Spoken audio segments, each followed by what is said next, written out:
Good morning. Welcome to Monday, the 27th of November. There is a bit going on, so let's get into it. As a low pressure system, a cut-off low pressure system, is likely to cross the southeastern states during the week. So let's go and take a look at what that means for us here. Now, we know we're in El Nino. We know we're in a positive Indian Ocean dipole. Both of those things act to push tropical moisture away from Australia. But it doesn't remove all of the moisture. It just means that whenever we get troughs and cold fronts and that sort of thing, it is hit and miss heavy wet weather. There's a lot of areas that do miss out. However, as soon as you get a cut-off low pressure system, it's like they pack their bags full of moisture, and whoever is in their path are likely to get heavy falls. So that is where we get our widespread heavy wet weather. And that's what we're looking at this week. Okay, so let's take a look as we move into here. The rain forecast for the next couple of days. Let's look at the synoptic pattern first. There is a low pressure system sitting in through here. That is not the new beast. The new one was a cold front that is now south of New Zealand here. The energy from that one kicked right up onto here into South Australia. It is sitting there. It is kind of like a puppet that drives what's happening at the ground. There is a low pressure system that's going to form in through here. So that's southeastern parts of South Australia, then track across southern New South Wales and northern Victoria as it goes through the rest of the week, and then perch itself off the Gippsland coast. So that means southeast South Australia, southern parts of New South Wales, Victoria, and northeastern parts of Tasmania are in the firing line for this one here.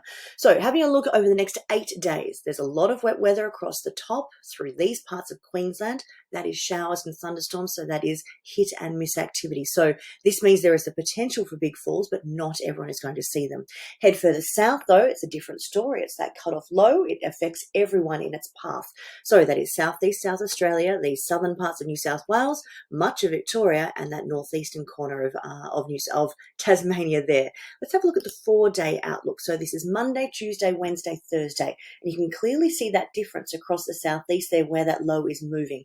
And the heaviest falls are likely to be in southeast New South Wales and Gippsland parts for Victoria. If you head further north, that's that shower and thunderstorm activity, and there's an actual gap in between the two. All right, so let's go day by day. Here we have Monday, which is day one. We've got our showers and storms in this area through Queensland, not right in the south, but northern parts of Queensland and across the top end too. This here is it getting going in South Australia. So this is generally hit and miss showers and thunderstorms this afternoon and tonight as that low pressure system develops. However, go into day two, which is Tuesday. You can see the southern part here. The pattern has changed. This is more of our widespread wet weather thanks to that cut-off low moving through. Southeast and South Australia, southern parts of New South Wales, and coming into Victoria. That's day two, which is Tuesday. Again, up to the north are showers and thunderstorms, hit and miss activity. Heading into the middle of the week, so day three, which is Wednesday, that hit and miss showers and thunderstorms in Queensland pretty much all over. So it's Monday and Tuesday that we're seeing that activity. Then we are done. Let's have it until it comes back again with the next trough. But here we have in the southeast, the low moving through. You can see how this is contracted further eastwards as the low itself is moving. So this is southern parts of New South Wales, pretty much all of Victoria. And the biggest falls there are looking like being that southeastern coast of New South Wales and just coming into Gippsland. Heading into day four, that is when Gippsland is likely to be most hit. So the low just bumps itself off the coast here, and if you're to the south of that low pressure system, have a look during the week, see where that low comes off the coast. If you're to the south of that, then you are in the firing line for the heavy falls. As soon as it picks up that moisture from the Tasman Sea, it gets re-energized and it has more oomph with it. So that's wrapping around into the southeast corner there. Heading to day five, that is when Tasmania gets hit, so that starts to happen later on day four, but into day five, which is Friday, starting to see Tasmania and the leftovers moving across those southeastern parts of Victoria. The next system coming through doesn't look quite as nasty. However, there it is, showers and thunderstorms, again for Queensland, so there's another one of those as we go through next weekend that may extend down the eastern coast as well. All right, let's have a look at what this means for temperature, because we've had a lot of heat over in the southwest. Here we are, have a look on the top left corner here. So Monday, this is how much above or below average it is for the day. And you can see there is still a heat signal in through here, but let's move forward. So we'll move into Tuesday here. You can see that it has kind of progressed inland and there's some cold air in behind it. So this is the change that is on its way through.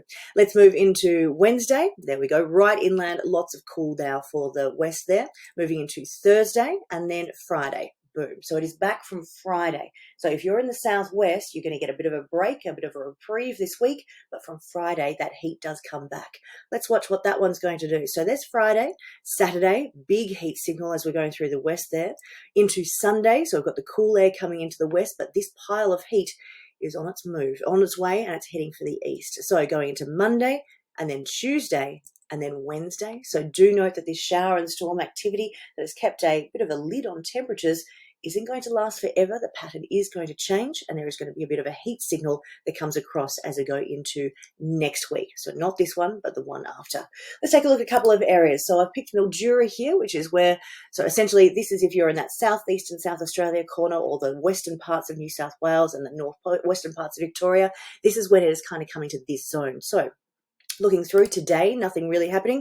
Let's expand this out, see what's going on here. It's just one model that has a bit of activity tonight.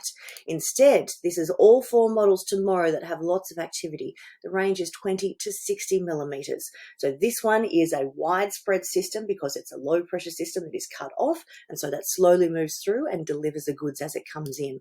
Heading into Wednesday, there's still some left over, but it looks like Tuesday is the big day if you're in this area here. Let's move in to have a look at Bairnsdale. We looked at how that was going to increase as that low popped out over the coast. So this is drizzly light rain stuff today, again for tomorrow, but Wednesday, Thursday, Friday, that is when that's coming out. Let's expand this here. So heading back into Wednesday here, you can see all of that wet weather with each and every single weather model. They all like it. So that means there is a high confidence that this one is going to happen.